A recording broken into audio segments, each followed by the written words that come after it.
Në reagimin e tij të parë pas atentatit në Rinas, ku ekzekutua Kilman Todani dhe punojësi i autoritetit të mbikëqyrjes policore Mustafa Shisheri, kryeministri Edi Rama deklaroi se mungesa e kamerave inteligjente solli jo vetëm probleme në zbardhjen e ngjarjes, por edhe në parandalimin e saj. Nëse do të kishim atë sistem në këmbë, ajo ngjarje e Rinasit që ndodhi do të ishte zbardhur në kohë reale.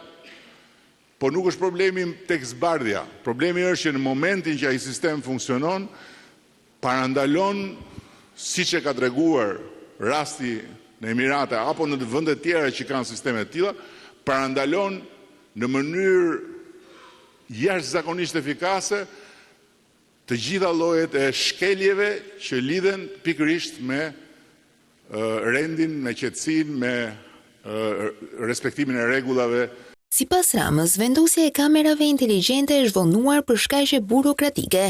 Emiratet e Bashkuara Arabe kanë asistuar për vendosjen e këtij sistemi, i cili kërkon 12 muaj kohë të vendoset.